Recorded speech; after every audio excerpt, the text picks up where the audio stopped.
Hello YouTube, this is Morgan, Airspeed Prime here at my next Sword Art Online 2 episode review. This one's going to be for episode 10, Pursuer of Death.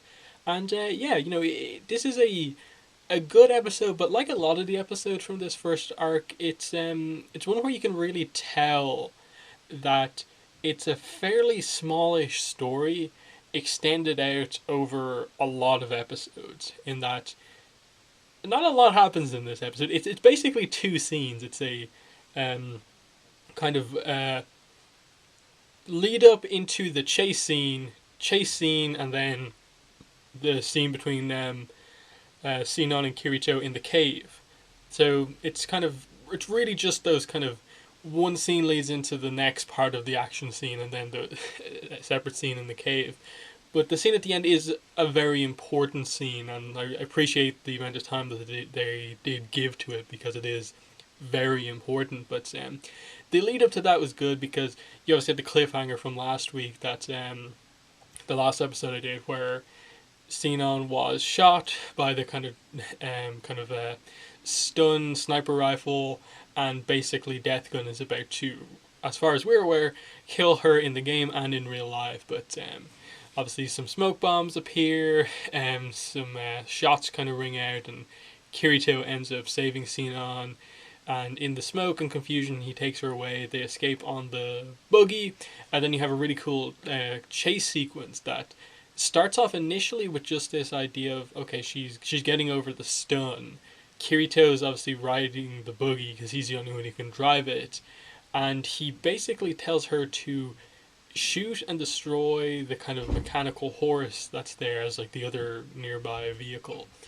But she can't, because she's lost her nerve, because obviously she's just encountered Death Gun. She has basically just gone through this experience where she has kind of had it kind of shown to her that she's maybe not as powerful as she thinks she is, and she really heavily is beginning to think that she initially thought she was strong in here, and that would help her be strong in the real world, but now it's kind of being proven wrong, and she's lost her kind of nerve. And especially, I think most importantly, the fact that his gun is the same type of gun as the one that she used to kill the robber from her kind of backstory.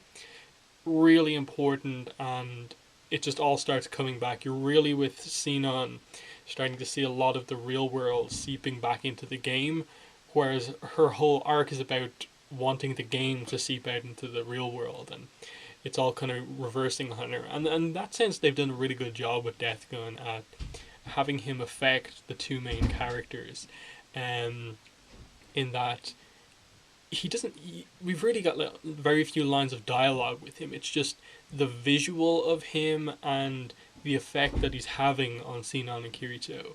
And it's really interesting the way they do that, in that he just represents a lot of stuff to both of them. So the gun that he uses, the fact that he is a former SAO player, and what that means to the two of them. It represents all this stuff that they're trying to kind of avoid and forget and move past, and it's suddenly being brought up heavily right in front of them.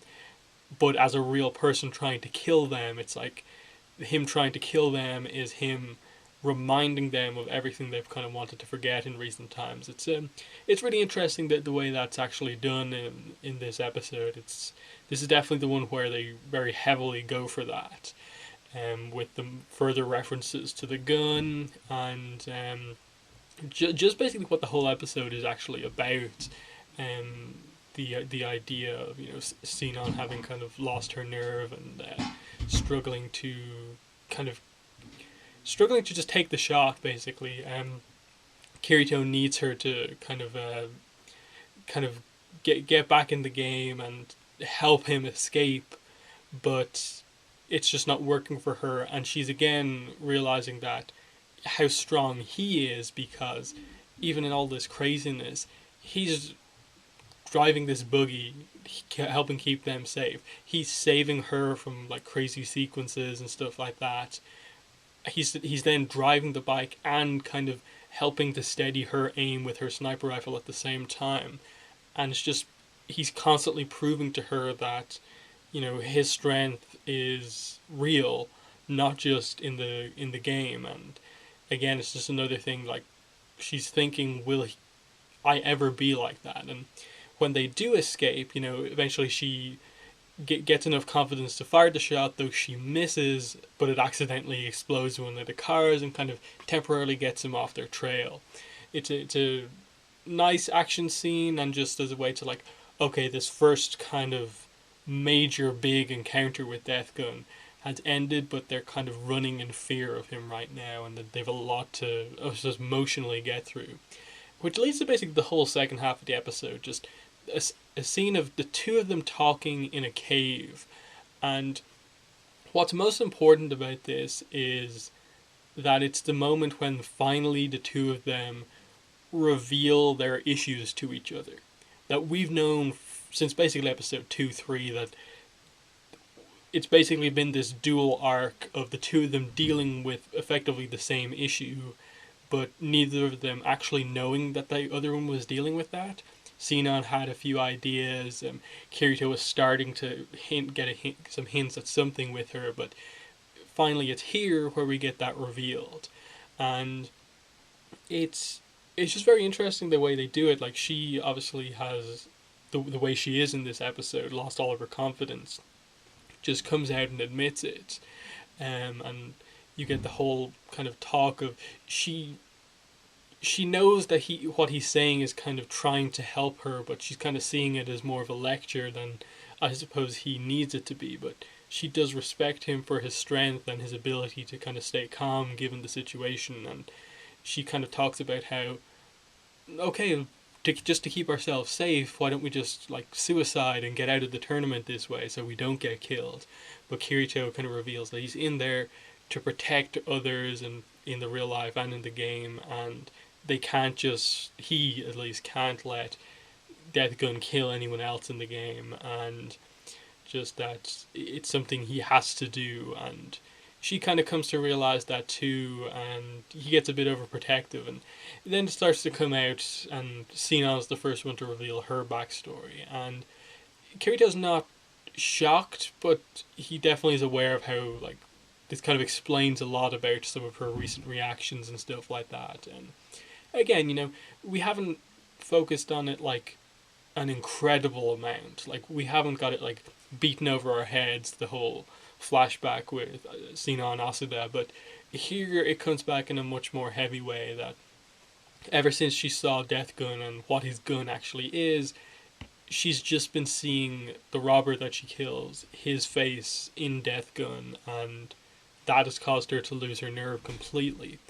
And kind of bring back the kind of real world sickness that she hasn't had in GGO. Like, GGO has been helping her, but now the kind of weaknesses in the real world are starting to come into the game, which is what she didn't want. And Kirito then, she gets very emotional, and then Kirito eventually later on admits to her that he has also killed people too, and full on admits, I was in a game, Sword Art Online, and it explains the whole kind of raid on to take out the Laughing Coffin members and stuff like that. And she knows about it, and they play the perfect music to get across the scene. It's kind of like the SAO emotional music comes back in. We haven't heard it in a while, and she realizes how kind of big this is, because she plays one of the bigger VMO RPGs. Of course she's heard about the SAO incident,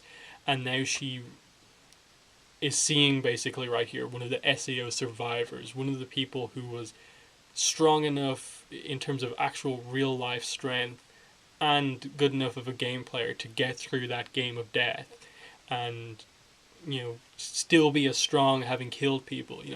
Even though he's struggling with a lot of this stuff, again, he's kind of showing her the kind of example of you can still be strong even despite these issues and stuff like that. So some really interesting stuff going on there. And you get moments like Kirito admitting that he is scared, that he is changed, and he's not quite the same as he was before, because even though for the most part the scene with the nurse really helped him, he still is struggling with this situation in that he has doesn't remember the names of the people he killed except for Kuradil, and he doesn't know the name of this person to his death gun who's trying to kill him, and he sees that as this huge thing that, like, what does it mean that I've killed these people and don't even remember who they are? Um, so they're both, Sinon and Kirito, both dealing with the same things, but in kind of different ways. Like Kirito, in the sense of he's done this, but has kind of forgotten the details of it, and that makes him feel awful. Whereas also there's kind of the reverse, where she can never forget it and is trying to forget it, but it's not working. And again, Kirito has the solution already. The nurse Aki told him, and basically just the idea that you did it, and yes, it's this horrible thing, but you did it to protect people. And Kirito kind of says that as much. And when Asada finally learns that, it's definitely going to be, one of the big emotional moments of the series. But yeah, like again, it's a good episode, but you can really tell they're that the Phantom Bullet arc doesn't need 14 episodes to tell completely. Like they're stretching this out a lot. Like they really, I can tell, like, didn't have a lot to kind of do during some of these moments. So there was just a little bit of kind of repetitive dialogue kind of going around in a circle a lot. They devoted basically the last 10 minutes of the episode to the scene in the cave. And they just had a kind of, they repeated stuff. It was emotional, but the really important emotional stuff was only towards the very end of the episode. So, a good episode, but not the best. But we are getting towards the end of the arc now. I think there's only like 4 episodes to go in this arc. Yeah, this is episode 10, and this arc ends on 14. So not long to go now. Hopefully I'll get like 2 or 3 of these reviews out this week. But that has been the review for episode 10. So definitely in the comments, leave me your thoughts on the episode and the review. Thanks for watching, and bye.